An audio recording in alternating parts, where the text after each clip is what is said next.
പ്രതിപക്ഷ നേതാവ് കേരള ഹൈക്കോടതിയെ സമീപിച്ചു. പൊതു താല്പര്യ ഹർജി. ആ ഹർജി പരിഗണിച്ചുകൊണ്ട് കേരള ഹൈക്കോടതി ഒരു വാചകം പറഞ്ഞു. അതാണ് ഞാൻ പറഞ്ഞത്, മാധ്യമങ്ങളുടെ പരിലാളനയെ കുറിച്ച്. മറ്റാരെയെങ്കിലും കുറിച്ചാണ് കോടതി അങ്ങനെ പറഞ്ഞിരുന്നതെങ്കിൽ ആ നേതാവിന് രാഷ്ട്രീയ പ്രവർത്തനം നടത്താൻ തന്നെ പിന്നെ കഴിയില്ല. പ്രതിപക്ഷ നേതാവിനെ കുറിച്ചായതുകൊണ്ട് മനോരമാദി മാധ്യമങ്ങൾ അത് പറഞ്ഞെന്ന് വരുത്തി അവസാനിപ്പിച്ചു ഒറ്റ റിപ്പോർട്ടിങ്ങിൽ തീർത്തു. എന്തായിരുന്നു കോടതി പറഞ്ഞത്? പ്രതിപക്ഷ നേതാവിന്റെ ഹർജി എടുത്തു നോക്കിയ ശേഷം കോടതിയുടെ ആദ്യത്തെ കമന്റ്, ഇത് പബ്ലിക് ഇൻട്രസ്റ്റ് ആണോ അതോ പബ്ലിസിറ്റി ഇൻട്രസ്റ്റ് ആണോ? അതാ ചോദ്യം. ഇന്നേ വരെ ഒരു രാഷ്ട്രീയ നേതാവിനോട് പൊതു താല്പര്യ ഹർജി പരിഗണനാ വേളയിൽ ഒരു കോടതിയും ഇങ്ങനെ ചോദിച്ചതായി നമ്മൾ കേട്ടിട്ടില്ല. ഇത് പൊതു താല്പര്യമാണോ അതോ പബ്ലിസിറ്റിക്ക് വേണ്ടിയുള്ള താല്പര്യമാണോ എന്ന് കോടതി ചോദിക്കുകയാണ്. കോടതിയുടെ രീതിയിൽ ഒരു കടുത്ത പ്രഹരമാണ് കൊടുത്തത്. കോടതി ജഡ്ജി എഴുന്നേറ്റ് വന്ന് ഹർജിക്കാരനെ കൈകൊണ്ട് അടിക്കൊന്നുമില്ല, അതിനൊന്നും വകുപ്പില്ല. അതിന് സമാനമാണ്. ആ പ്രഹരം ഏറ്റുവാങ്ങിയ ശേഷം ഡിവിഷൻ ബെഞ്ചിൽ അപ്പീൽ കൊടുത്തു. ആ അപ്പീലാണ് കഴിഞ്ഞ മാസം തള്ളി വലിച്ചെറിഞ്ഞത്. കർണാടകയിലെ മന്ത്രി, കർണാടക ആരാ ഭരിക്കുന്നത് ഓർത്തോണം, കർണാടകയിലെ മന്ത്രി കേരളത്തിലെ സാഹചര്യങ്ങളെല്ലാം കണ്ട് മനസ്സിലാക്കിയ ശേഷം പ്രസംഗിച്ചിരിക്കുന്നു. ഇന്ന് നമ്മുടെ യോഗം തുടങ്ങുന്നതിന് കുറച്ച് മുമ്പ് എന്താണ് പ്രസംഗം? കേരളം ഇന്ത്യയിലെ മാതൃകാ സംസ്ഥാനമാണ്. അതാണ് അദ്ദേഹത്തിന്റെ വാചകം. മാതൃകാ സംസ്ഥാനമാണ് എന്ന് വെച്ചാൽ കണ്ടുപിടിക്കേണ്ട സംസ്ഥാനമാണ് എന്നാണ്. കേരളത്തിലെ കോൺഗ്രസുകാരും പ്രതിപക്ഷ നേതാവും പറയുന്നത് നമ്മൾ കണക്കിലെടുക്കണ്ട. അത് ആയുസ്സർദ്ധയ്ക്ക് മുൻപ് ഇനി ഒരിക്കലും കേരള നിയമസഭാ മന്ദിരത്തിന്റെ അകത്തളങ്ങളിലേക്ക് അധികാരത്തിന്റെ അകമ്പടിയോടെ കടന്നു വരാനാവില്ല എന്ന യാഥാർത്ഥ്യം തിരിച്ചറിയുമ്പോഴുള്ള മനോവിഭ്രാന്തിയിൽ നിന്നുണ്ടാകുന്ന ചില പ്രഖ്യാപനങ്ങളും ജൽപ്പനങ്ങളും ഒക്കെയാണ്. എന്നാൽ കർണാടകയിലെ മന്ത്രി ഇവിടെ ഒന്ന് കാര്യങ്ങളൊക്കെ കണ്ടിട്ട് പറയുന്നു, ഇത് ഒരു മാതൃകാ സംസ്ഥാനമാണ്, കേരളത്തെ അഭിനന്ദിക്കേണ്ടതാണ്. കേന്ദ്രം ഇങ്ങനെ തകർക്കാൻ ശ്രമിക്കുമ്പോഴും ധീരമായി ചെറുത്തുനിന്ന് മാതൃകയാവാൻ കേരളത്തിന് കഴിയുന്നു, അതിൽ അഭിനന്ദിക്കേണ്ടതാണ് കേരളത്തെ എന്ന് നമ്മുടെ അടുത്ത കർണാടകയിലെ മന്ത്രി ഇവിടെ വന്ന് കാര്യങ്ങളെല്ലാം കണ്ട് മനസ്സിലാക്കിയിട്ട് പ്രസംഗിച്ചതാണ്. ഇത് നമ്മുടെ നാട്ടിലെ കോൺഗ്രസുകാരിലും കാര്യഗൗരവമുള്ള ആളുകൾക്ക് തിരിച്ചറിയാൻ കഴിയുന്നുണ്ട്. ഇപ്പൊ ചില ആളുകൾ ചിരിക്കുകയാണ്, കോൺഗ്രസിനോ കാര്യഗൗരവമുള്ളവരോ എന്നാണ്. വളരെ അപൂർവം കുറച്ചു പേര് കോൺഗ്രസിലും കാര്യഗൗരവമുള്ളവരും ഉണ്ട് എന്ന് നമ്മൾ കണ്ടോളണം. എല്ലാവരും, ഞാൻ അവരുടെ പേര് പറയുന്നില്ല, ചിലരെ പോലെ അല്ല എന്ന് പറയാനാണ് ഞാൻ ഉദ്ദേശിച്ചത്. നിങ്ങൾ ഊഹിച്ചാൽ മതി. കഴിഞ്ഞ ദിവസം പ്രതിപക്ഷ നേതാവിന് നിയമസഭയിൽ മാപ്പ് പറയേണ്ടി വന്നത് അങ്ങനെ ഒരു വിഭ്രാന്തിയുടെ ഘട്ടത്തിൽ പറഞ്ഞു പോയ വാക്കുകളുടെ പേരിലാണ്. രാഷ്ട്രീയ സമനില തെറ്റുക എന്ന യാഥാർത്ഥ്യമാണ് ഇപ്പോൾ കോൺഗ്രസിലെ നേതാക്കന്മാർ നേരിട്ടുകൊണ്ടേയിരിക്കുന്നത്. കുറച്ച് വിവരമില്ലാത്ത ആളുകളെ സ്വാധീനിച്ച പോലെ, വിവരമില്ലാത്ത ആളുടെ വോട്ട് വിവരമുള്ള ആളുടെ വോട്ടൊന്നും വോട്ടിന് വ്യത്യാസമില്ല, എല്ലാവർക്കും ഒരു വോട്ടാണ്. അപ്പൊ വോട്ടുകാരുടെ വോട്ട് കിട്ടിയാലും മതി. ഇത്തരമൊരു അന്തരീക്ഷത്തിൽ എന്തായാലും ജയിക്കും എന്നായിരുന്നു UDFന്റെ പ്രതീക്ഷ. തീർച്ചയായും ജനാധിപത്യ സമൂഹത്തിൽ പ്രതിപക്ഷത്തിന് വലിയ പങ്കുണ്ട്, അവർക്ക് വലിയ ഉത്തരവാദിത്വങ്ങളുണ്ട്. എന്നാൽ നിർഭാഗ്യവശാൽ അത്തരം ജനാധിപത്യ ഉത്തരവാദിത്വങ്ങൾ ഏറ്റെടുക്കാൻ കഴിയുന്ന ഒരു രാഷ്ട്രീയ പക്വത കേരളത്തിലെ കോൺഗ്രസിന്റെ നേതൃത്വത്തിനില്ല. അതിദരിദ്രരില്ലാത്ത ആദ്യത്തെ ഇന്ത്യൻ സംസ്ഥാനമായി കേരളം മാറാൻ പോകുന്നു എന്ന് വെച്ചാൽ, കമ്മ്യൂണിസ്റ്റുകാർ നാട് ഭരിക്കുമ്പോൾ വിശന്ന വയറുമായി നിരാശാഭരിതനായ ഒരാൾ പോലും ഈ നാട്ടിൽ ഉണ്ടാവരുത് എന്ന ദൃഢനിശ്ചയമാണ്, വാശിയോടുകൂടിയ രാഷ്ട്രീയ തീരുമാനമാണ് ലക്ഷ്യം കാണാൻ പോകുന്നത്. ഇപ്പോൾ കഴിഞ്ഞ ദിവസം ചൈനയിൽ നിന്നൊരു ഡെലിഗേഷൻ തിരുവനന്തപുരത്ത്, അത് വളരെ അത്ഭുതത്തോടെയാണ് കേരളത്തിലെ ഈ മാറ്റം നിങ്ങൾ എങ്ങനെ ഇത് യാഥാർത്ഥ്യമാക്കി എന്നാണ് നമ്മളോടത് അന്വേഷിച്ചത്. കാരണം ചൈന ഇപ്പോഴാണ് ഈ നേട്ടം കൈവരിച്ചത്. സോഷ്യലിസ്റ്റ് ചൈന തങ്ങൾ സോഷ്യലിസ്റ്റ് ആകുന്നതിനുള്ള ആദ്യപടി എന്നോണം അതിദരിദ്രരില്ലാത്ത രാജ്യമായി ചൈനയെ മാറ്റുകയാണ് ആദ്യപടി എന്നവർ ഏറെക്കാലം മുൻപേ പ്രഖ്യാപിച്ചു. ഇപ്പോഴാണ് അവർക്ക് ആ ലക്ഷ്യം നേടാൻ കഴിയുന്നത്. LDF ഗവൺമെന്റ് അതിന്റെ 10ാം വർഷത്തിലേക്ക് കടക്കുകയാണ്. 10ാം വർഷത്തിലാണ് നാം ഇപ്പോൾ എത്തി നിൽക്കുന്നത്. നമ്മുടെ രാജ്യത്തെ സംബന്ധിച്ചിടത്തോളം ഏറെ സവിശേഷതകളുള്ള ഒന്നാണ്. ഇന്ത്യ വർഗീയ രാഷ്ട്രീയത്തിന് കീഴടങ്ങി എന്ന ആശങ്കാജനകമായ യാഥാർത്ഥ്യം ചർച്ച ചെയ്തുകൊണ്ടിരിക്കുന്ന ഒരു കാലമാണ്. ഒരിക്കലും നമ്മുടെ രാജ്യത്ത് ഇത്തരമൊരു സാഹചര്യം ഉണ്ടാകാൻ പാടില്ലായിരുന്നു. വർഗീയതയെ അകറ്റി നിർത്തേണ്ടതാണെന്നും ഏറ്റവും വലിയ വിപത്താണ് വർഗീയതയെന്നും ദേശീയ പ്രസ്ഥാനത്തിന്റെ നേതൃത്വത്തിനും ബോധ്യമുണ്ടായി.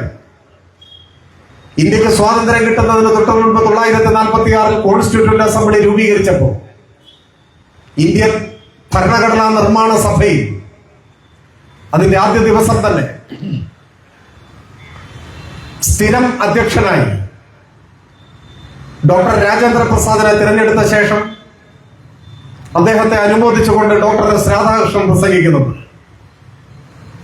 സ്വാഭാവികമായും ആ ഘട്ടത്തിൽ രാജേന്ദ്ര പ്രസാദിന്റെ ഗുണഗണങ്ങളാണ് എല്ലാവരും ഓർമ്മിക്കുക, അവിടെ പ്രസംഗിക്കുക.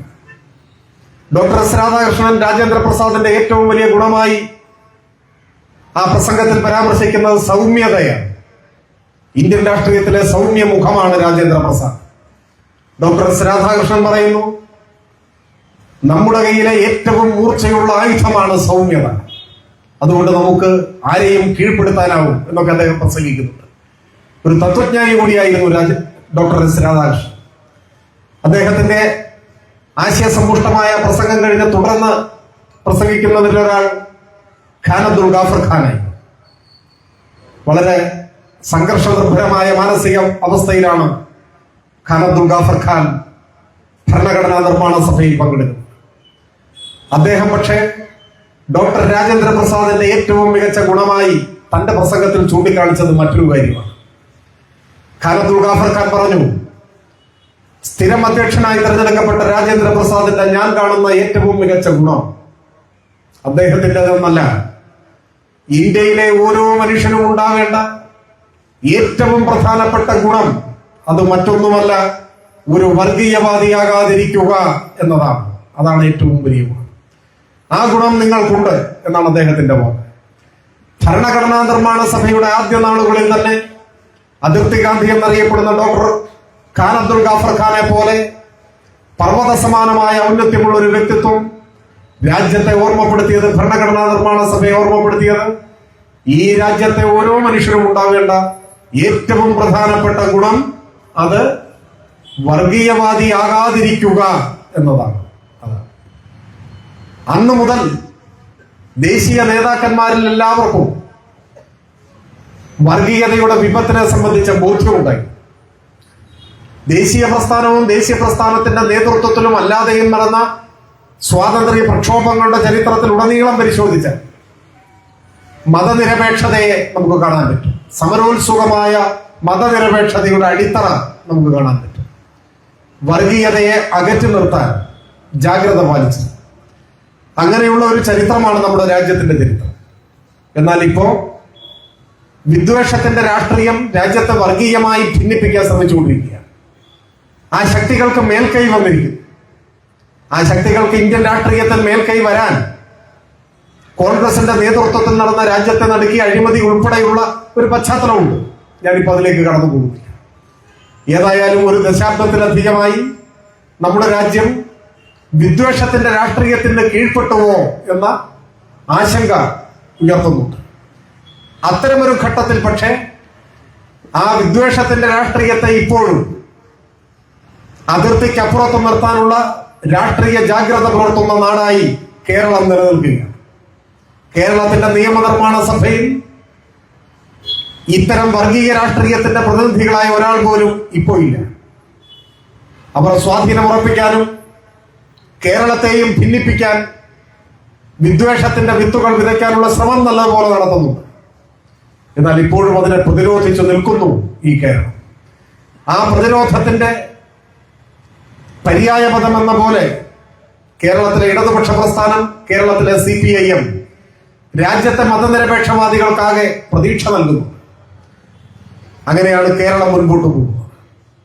എന്നാൽ ഈ ഘട്ടത്തിൽ കേരളത്തിലെ ഇടതുപക്ഷ ജനാധിപത്യ മുന്നണി ഗവൺമെന്റിനും ആ ഗവൺമെന്റിന് നേതൃത്വം നൽകുന്ന CPIM-നും എതിരായ നീക്കങ്ങൾ, രാഷ്ട്രീയ ധാർമ്മികത തെല്ലുമില്ലാത്ത നീക്കങ്ങൾ കൂടുതൽ ശക്തി ആർജിക്കാനുള്ള പുറപ്പാടില്ല. ഇപ്പൊ കേരളത്തെ സംബന്ധിച്ചിടത്തോളം നമുക്കെല്ലാം അറിയുന്ന ഒരു യാഥാർത്ഥ്യമാണ്. സമീപകാല കേരള രാഷ്ട്രീയ ചരിത്രത്തിലേക്ക് തിരിഞ്ഞു നോക്കിയാൽ അത് വ്യക്തവുമാണ്. അത് 5 വർഷം കൂടുമ്പോൾ ഭരണം മാറുന്ന, മുന്നണികളെ മാറി മാറി ഭരണത്തിലേറ്റുന്ന ഒരു രീതിയായിരുന്നു കേരളത്തിലുണ്ടായിരുന്നു. കുറച്ചേറെ കാലത്തെ ചരിത്രം ആ അനുഭവമാണ് നമ്മോട് പറയുന്നത്. അത് കേരളത്തിന്റെ ഒരു സവിശേഷതയായി പലരും വിലയിരുത്താറുണ്ടായി. അതിന്റെ അടിസ്ഥാനത്തിൽ ചാഞ്ചാട്ടമുള്ള രാഷ്ട്രീയ മനസ്സാണ് കേരളത്തിൻ്റെതെന്ന് വിലയിരുത്തിയവരുണ്ട്. നമ്മുടെ അനുഭവം നോക്കിയാൽ എത്രമാത്രം മികച്ച നിലയിൽ ഗവൺമെന്റ് പ്രവർത്തനങ്ങൾ നടത്തിയാലും 5 വർഷം കഴിയുമ്പോൾ പ്രതിപക്ഷത്തേക്ക് മാറേണ്ട സാഹചര്യമാണ് നമുക്കുണ്ടായിരുന്നത്. അത് കേരളത്തെ ലോകത്തിന്റെ മുൻപിൽ ഏറ്റവും ബഹുമാന്യമാക്കി മാറ്റിയ ശ്രദ്ധേയമായ സാമൂഹ്യ മാറ്റങ്ങളിലൊന്നായിരുന്ന സമ്പൂർണ്ണ സാക്ഷരത മുതൽ ഇങ്ങോട്ടെടുത്ത് നോക്കൂ, അപ്പോഴൊക്കെ അത് കാണാം. അത്തരത്തിലുള്ള വലിയ നേട്ടങ്ങളിലേക്ക് കേരളത്തെ നയിച്ചാലും പിന്നെ തെരഞ്ഞെടുപ്പ് വരുമ്പോൾ നാം പ്രതിപക്ഷത്തെ മാറും, പരാജയപ്പെടും. ജനകീയാസൂത്രണം ഉൾപ്പെടെയുള്ള നേട്ടങ്ങളൊക്കെ ഇതിന്റെ ഭാഗമായി നമുക്ക് ഓർമ്മിക്കാവുന്നതാണ്. എന്നാൽ കഴിഞ്ഞ നിയമസഭാ തെരഞ്ഞെടുപ്പിൽ കേരളത്തിന്റെ ആ പതിവ് ശീലം തെറ്റി. വീണ്ടും ഇടതുപക്ഷത്തെ തന്നെ കേരളം തിരഞ്ഞെടുത്തു. അതിന്റെ കാരണങ്ങളെല്ലാം നമ്മുടെ മുൻപിലുണ്ട്. ലോകത്തിന്റെ തന്നെ ശ്രദ്ധാകേന്ദ്രമായി കേരളത്തെ മാറ്റിയ പ്രതിസന്ധികൾ തരണം ചെയ്യുന്നതിനുള്ള മികവ്, അത് നൂറ്റാണ്ടിലെ മഹാപ്രളയമായിരുന്നാലും ലോകത്തെ മുഴുവൻ പിടിച്ചുകുലുക്കിയ കോവിഡ് മഹാമാരിയായാലും ഒക്കെ അതിനെയെല്ലാം കേരളം ധീരമായി നേരിട്ട് കീഴ്പ്പെടുത്തിയ അനുഭവം, ലോകത്തിന്റെ പാഠശാലയായി കേരളം മാറിയ അനുഭവമായി. ഇതെല്ലാം രാഷ്ട്രീയത്തിന് അതീതമായി വിലയിരുത്തപ്പെട്ടതിന്റെ കൂടി ഫലമായാണ് കൂടുതൽ തിളക്കമാർന്ന വിജയം, ചരിത്രത്തിൽ ഇടം പിടിച്ച വിജയം അഥവാ ചരിത്രം തിരുത്തിയ വിജയം കേരളത്തിൽ LDF-നുണ്ടായി. പക്ഷേ കേരളത്തിലെ പ്രതിപക്ഷം, അതിനെ നയിക്കുന്ന കോൺഗ്രസ്, അവരുടെ മുന്നണി കഴിഞ്ഞ തെരഞ്ഞെടുപ്പിൽ അധികാരത്തിൽ വരാൻ കഴിയും എന്നാണ് പ്രതീക്ഷിച്ചിരുന്നത്. പ്രതീക്ഷിക്കുകയല്ല, ഉറച്ചു വിശ്വസിച്ചിരുന്നത്. ഞാൻ ഇപ്പോഴും ഓർക്കുന്നു, കഴിഞ്ഞ നിയമസഭാ തെരഞ്ഞെടുപ്പിൽ വോട്ടെണ്ണിയത് മെയ് മാസം 2-ാം തീയതിയാണ്, 2021 മെയ് 2. മെയ് 1-ന് കേരളത്തിലെ പ്രധാനപ്പെട്ട ഒരു ടെലിവിഷൻ ചാനലിന്റെ ഓൺലൈൻ മാധ്യമത്തിൽ ഒരു വാർത്ത പ്രത്യക്ഷപ്പെട്ടു, വോട്ടെണ്ണുന്നതിന്റെ തലേന്നാണ്. ആ വാർത്തയുടെ തലക്കെട്ട് എങ്ങനെയായി? മുഖ്യമന്ത്രി സ്ഥാനം 2 കുത്ത്, UDF-ൽ സമവായമായി. ഇതാണ് തലക്കെട്ട്. അപ്പൊ തലക്കെട്ടിന്റെ ഒരു കൗതുകം കൊണ്ട് താഴേക്ക് നോക്കി. അപ്പൊ വാർത്ത വിശദമായി തുടരുന്നത് ഇങ്ങനെയാണ്: മുഖ്യമന്ത്രി സ്ഥാനത്തെ ചൊല്ലിയുള്ള തർക്കം കോൺഗ്രസിൽ പരിഹരിച്ചു. ആദ്യത്തെ 2.5 വർഷക്കാലം ഉമ്മൻചാണ്ടിയും തുടർന്നുള്ള 2.5 വർഷക്കാലം രമേശ് ചെന്നിത്തലയും മുഖ്യമന്ത്രിമാരാവാൻ ധാരണ. വോട്ടെണ്ണിയിട്ടില്ല, വോട്ടെടുത്ത ദിവസം എണ്ണാൻ പോകുന്നതേ ഉള്ളൂ. പക്ഷെ കോൺഗ്രസിലെ അധികാര തർക്കങ്ങളെ സംബന്ധിച്ച് മാധ്യമം റിപ്പോർട്ട് ചെയ്യുന്നത് അങ്ങനെയാണ്: 2.5 കൊല്ലം ഉമ്മൻചാണ്ടിയും 2.5 കൊല്ലം ചെന്നിത്തലയും മുഖ്യമന്ത്രിമാരാവാൻ ധാരണയായി എന്നാണ്. അത്രയ്ക്ക് ഉറച്ചു വിശ്വസിച്ചിരുന്നു എന്നതാണ്. എന്താണ് ആ വിശ്വാസത്തിന്റെ അടിസ്ഥാനം? ഒന്ന്, കേരളത്തിന്റെ ചരിത്രമാണ്. 5 കൊല്ലം കൂടുമ്പോൾ ഗവൺമെന്റ് മാറും എന്ന ചരിത്രം. 2, കേരളത്തിലെ ഒരു വിഭാഗം മാധ്യമങ്ങൾ അങ്ങനെ ഒരു പ്രതീക്ഷ അവർക്ക് പകർന്നു കൊടുത്തു. നിങ്ങൾ ഓർമ്മിക്കുന്നുണ്ടാവും, അവസാനത്തെ 6 മാസം, 1-ാം പിണറായി സർക്കാരിന്റെ അവസാനത്തെ 6 മാസം കേരളത്തെ വിവാദങ്ങളിൽ മുക്കിയെടുക്കാനാണ് മാധ്യമങ്ങൾ ശ്രമിച്ചത്. എന്തൊക്കെ വിവാദങ്ങൾ! ഇപ്പൊ ഓർക്കുമ്പോൾ തമാശയാണ്. സ്വർണ്ണ കള്ളക്കടത്ത്, ഖുറാന്റെ ഇടയിൽ സ്വർണം കള്ളക്കടത്ത് നടത്തി എന്നൊരു പ്രചരണം ഉണ്ടായി. ഈന്തപ്പഴത്തിന്റെ ഉള്ളിൽ, അത് എത്ര ആലോചിച്ചിട്ട് ഇപ്പോഴും നമുക്ക് അതിന്റെ യുക്തി മനസ്സിലാകും. ഈന്തപ്പഴത്തിന്റെ ഉള്ളിൽ സ്വർണം കടത്തിയതാണ്. എന്റെ കുരുവിന് പകരമായിട്ടോ മറ്റോ സ്വർണം കടത്തി, അങ്ങനെയാണോ ഉദ്ദേശിച്ചെന്ന് അറിഞ്ഞുകൂടാ. ബിരിയാണി ചെമ്പിൽ, നൂറ്റാണ്ടിലെ ഫലിത ബിന്ദുക്കൾ എന്ന് വേണമെങ്കിൽ വിശേഷിപ്പിക്കാൻ കഴിയുന്ന വിധത്തിൽ, പക്ഷേ നിരന്തരം ഇത്തരം കാര്യങ്ങളാണ് ചർച്ച ചെയ്തത്. കേന്ദ്ര അന്വേഷണ ഏജൻസികളെ മുഴുവൻ കേരളത്തിൽ തമ്പടിപ്പിച്ചു. യാഥാർത്ഥ്യത്തിന്റെ കണികയില്ലാത്ത കാര്യങ്ങളിൽ പോലും സംശയത്തിന്റെ പുകമറ സൃഷ്ടിക്കാനായിരുന്നു ശ്രമിച്ചത്. മാധ്യമങ്ങൾ അത് പൊലിപ്പിച്ചു. എല്ലാ ദിവസവും വൈകുന്നേരങ്ങളിൽ ഈ വിഷയമാണ് ചർച്ച ചെയ്യുന്നത്. ആവർത്തിച്ചുള്ള ഇത്തരം നുണപ്രചാര വേല കുറച്ചുപേരെങ്കിലും സ്വാധീനിക്കാതിരിക്കുമോ എന്ന് നമ്മളിൽപ്പെട്ടവർ തന്നെ ആശങ്കപ്പെട്ടു. കുറച്ച് വിവരമില്ലാത്ത ആളുകളെ സ്വാധീനിച്ച പോരെ. വിവരമില്ലാത്ത ആളുടെ വോട്ട് വിവരമുള്ള ആളുടെ വോട്ടൊന്നും വോട്ടിന് വ്യത്യാസമില്ല, എല്ലാവർക്കും ഒരു വോട്ടാണ്. അപ്പൊ വോട്ടുകാരുടെ വോട്ട് കിട്ടിയാലും മതി. ഇത്തരം ഒരു അന്തരീക്ഷത്തിൽ എന്തായാലും ജയിക്കും എന്നായിരുന്നു UDF പ്രതീക്ഷ. പക്ഷെ കേരളത്തിലെ ജനങ്ങൾ ഈ നാട് രാഷ്ട്രീയ പ്രബുദ്ധമാണ് എന്ന് തെളിയിക്കുന്ന വിധമാണ് വിധിയെഴുതിയത്. കൂടുതൽ തിളക്കമാർന്ന വിജയം ഇടതുപക്ഷത്തിനുണ്ടായി. പക്ഷെ അത് ഉൾക്കൊള്ളാൻ UDF സാധിച്ചിട്ടില്ല. കോൺഗ്രസിന്റെ നേതൃത്വത്തിന് ഒട്ടും സാധിച്ചിട്ടില്ല. അന്നു മുതൽ LDF പരാജയപ്പെടുത്തുന്നതിനുള്ള വഴികൾ അന്വേഷിച്ച് നടക്കുകയാണ്. തീർച്ചയായും ജനാധിപത്യ സമൂഹത്തിൽ പ്രതിപക്ഷത്തിന് വലിയ പങ്കുണ്ട്, അവർക്ക് വലിയ ഉത്തരവാദിത്വങ്ങളുണ്ട്. എന്നാൽ നിർഭാഗ്യവശാൽ അത്തരം ജനാധിപത്യ ഉത്തരവാദിത്വങ്ങൾ ഏറ്റെടുക്കാൻ കഴിയുന്ന ഒരു രാഷ്ട്രീയ പക്വത കേരളത്തിലെ കോൺഗ്രസിന്റെ നേതൃത്വത്തിനില്ല. അവര് ധരിച്ചു വെച്ചിരിക്കുന്നത് ഗവൺമെന്റ് ചെയ്യുന്ന എല്ലാറ്റിനെയും എതിർക്കുകയാണ് പ്രതിപക്ഷത്തിന്റെ ധർമ്മം എന്നാണ്. എല്ലാ കാര്യങ്ങളെയും എതിർക്കുക, എല്ലാറ്റിനെയും കോടതിയെ സമീപിക്കുക. നിങ്ങൾ നോക്കൂ, കേരളത്തിലെ മാധ്യമങ്ങളുടെ പരിലാളന ഇല്ലെങ്കിൽ കേരളത്തിലെ പ്രതിപക്ഷ നേതാവും കൂട്ടരും ഇത്രമാത്രം അപഹാസ്യരാവുമായിരുന്നു ഇന്നുള്ളതിനേക്കാൾ കൂടുതൽ. ഇപ്പൊ തന്നെയാണ്, എല്ലാവർക്കും അറിയാം. പക്ഷെ മാധ്യമങ്ങളുടെ പരിലാളന കൂടി ഇല്ലായിരുന്നെങ്കിലോ? ഇപ്പൊ AI ക്യാമറ, ലോകം മുഴുവൻ AI ക്യാമറകൾ സ്ഥാപിച്ചുകൊണ്ടിരിക്കുകയാണ് ഗതാഗത രംഗത്ത്. അപകടങ്ങളില്ലാതിരിക്കാനാണ്. ഓരോ വർഷവും റോഡ് അപകടങ്ങളിൽ പൊലിയുന്നത് എത്ര ജീവനാണ്. ഇപ്പൊ എറണാകുളം ജില്ലയിൽ പോലും ആ സംഖ്യ പരിശോധിച്ചാൽ നമ്മൾ ഭയപ്പെട്ടു. ആയിരക്കണക്കിന് ആളുകൾ ഓരോ വർഷവും വാഹനാപകടങ്ങളിൽ പൊലിയുന്നു, അവരുടെ ജീവൻ പോകും. അതിൽ കൂടുതൽ ഇരുചക്ര വാഹനങ്ങളിൽ യാത്ര ചെയ്യുന്നവരാണ്. അപ്പൊ വാഹനാപകടങ്ങൾ കുറയ്ക്കാൻ, ഗതാഗത നിയമങ്ങൾ പാലിക്കുന്നതിന് നിർബന്ധിതരാക്കാൻ ഒക്കെ അത്തരം നിയമലംഘനങ്ങൾ കണ്ടെത്താനും അവസാനിപ്പിക്കാനും AI ക്യാമറകൾ സ്ഥാപിച്ചുകൊണ്ട് ലോകത്തിലെ എല്ലാ രാജ്യങ്ങളും റോഡ് അപകടങ്ങൾക്ക് വിരാമമിടാനുള്ള വലിയ പരിശ്രമം നടത്തുകയാണ്. കേരളവും ആ പാതയിൽ പോയപ്പോൾ അതിനെതിരെ സമരം ഉണ്ടായി. എന്തിന്? നാളെയും റോഡിൽ ആള് മരിക്കണം എന്നാണോ നമ്മൾ ആഗ്രഹിക്കേണ്ടത്? യൂത്ത് ലീഗിന്റെ നേതാവിന്റെ ഒരു കൊട്ടയുമായി AI ക്യാമറ മൂടി വെക്കുന്ന ഒരു ദൃശ്യം ഇപ്പോഴും നവമാധ്യമങ്ങൾ കാണാറുണ്ട്. ഒരു സമരമായി പ്രതിപക്ഷ നേതാവ് കേരള ഹൈക്കോടതിയെ സമീപിച്ചു. പൊതു താല്പര്യ ഹർജി, ആ ഹർജി പരിഗണിച്ചുകൊണ്ട് കേരള ഹൈക്കോടതി ഒരു വാചകം പറഞ്ഞു. അതാണ് ഞാൻ പറഞ്ഞത് മാധ്യമങ്ങളുടെ പരിലാളനയെ കുറിച്ച്. മറ്റാരെയെങ്കിലും കുറിച്ചാണ് കോടതി അങ്ങനെ പറഞ്ഞിരുന്നതെങ്കിൽ ആ നേതാവിന് രാഷ്ട്രീയ പ്രവർത്തനം നടത്താൻ തന്നെ പിന്നെ കഴിയില്ല.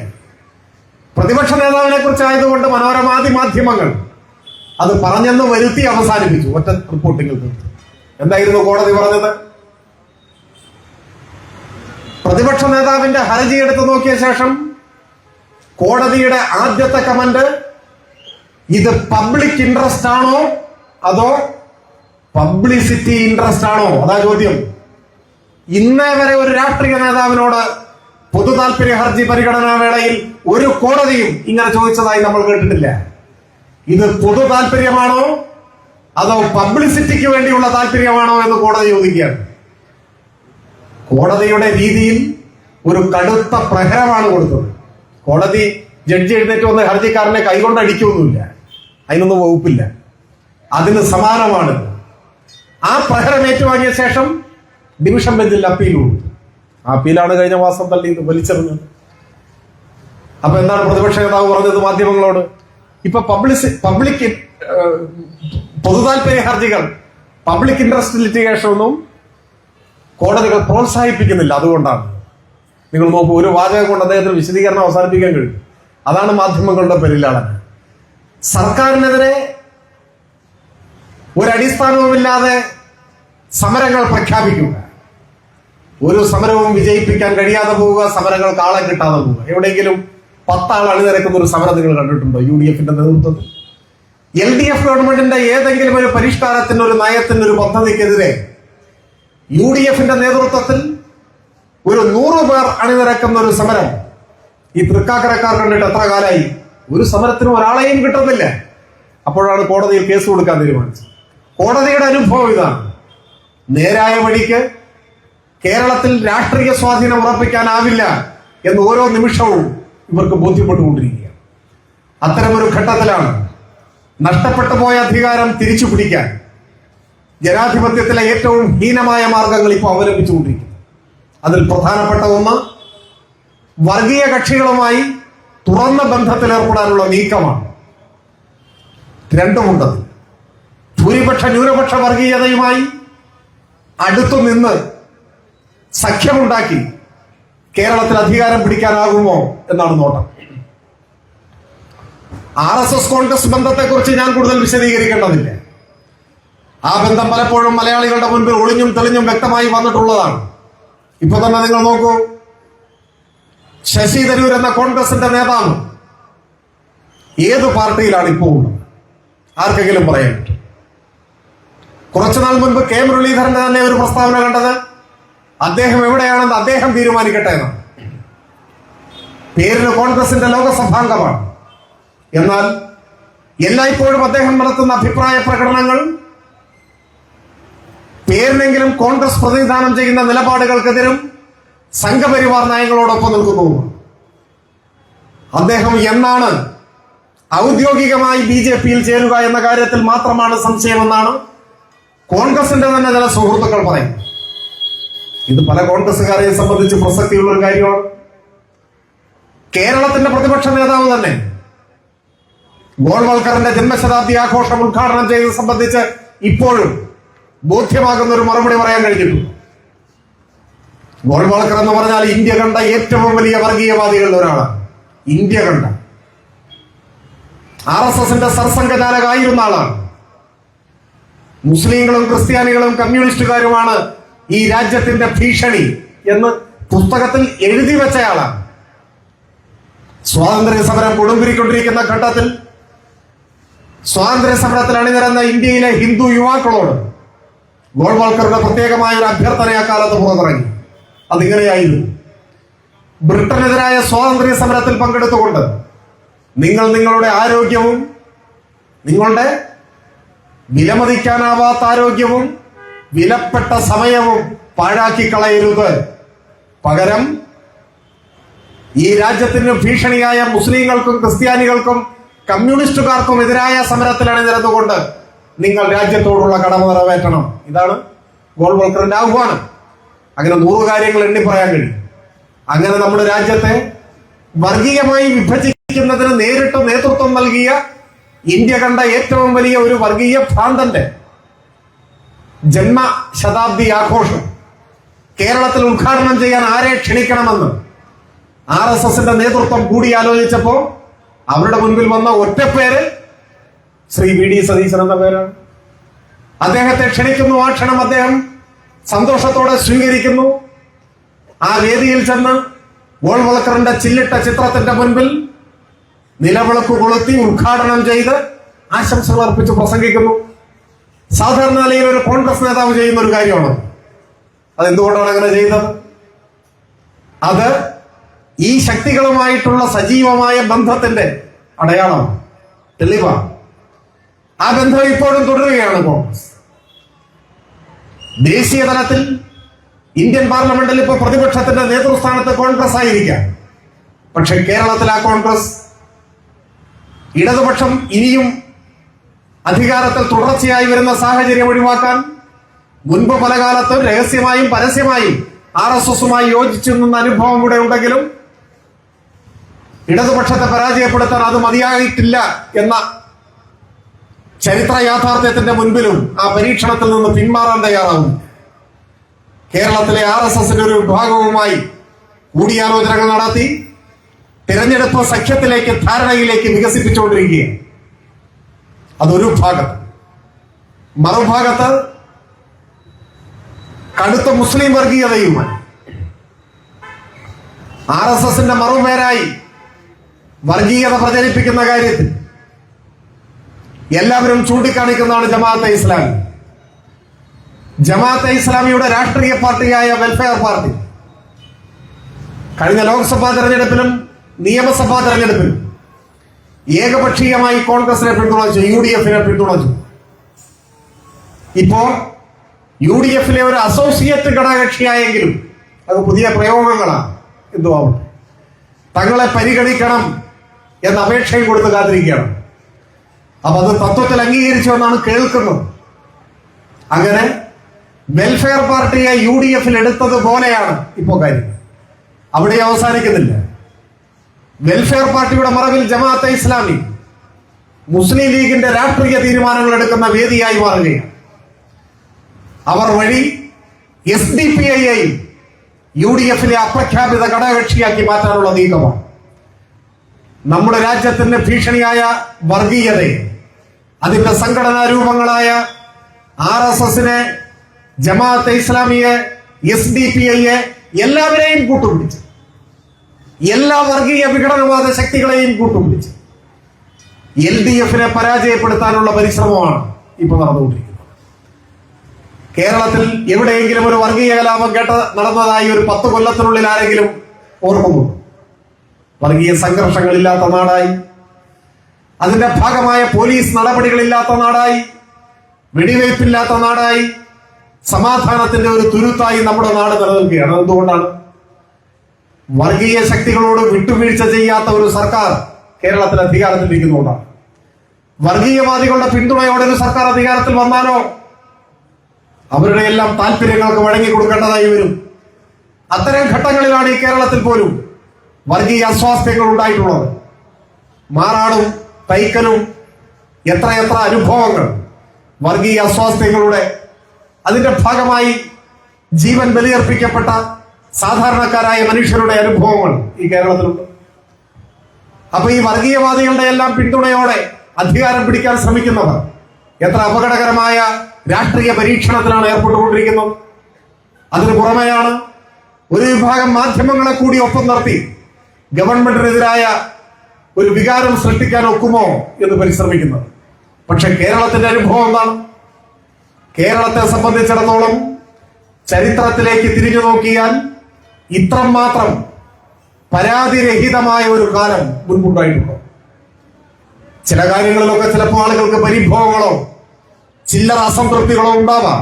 അതൊന്നുമില്ലെന്ന് ഞാൻ പറയുന്നില്ല. എന്നാൽ തീർത്തും പ്രതികൂലമായ ഒരു സാഹചര്യത്തെ എത്രമാത്രം ഭംഗിയായി കൈകാര്യം ചെയ്യുന്ന ഒരു ഗവൺമെന്റാണ് ഇപ്പൊ അധികാരത്തിലുള്ളത്.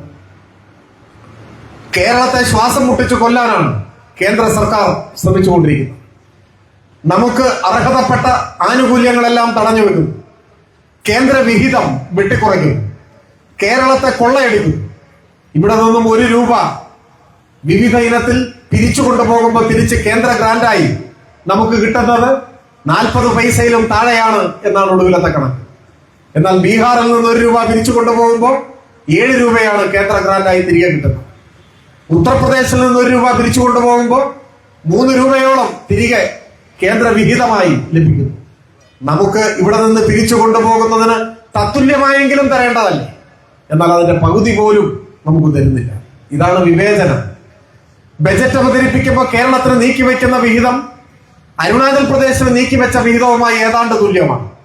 അരുണാചൽ പ്രദേശ് എന്ന് പറഞ്ഞാൽ എറണാകുളം ജില്ലയുടെ പകുതി ജനസംഖ്യയില്ലാത്ത ഒരു നാടാണ്. അതാണ് സാമ്യം.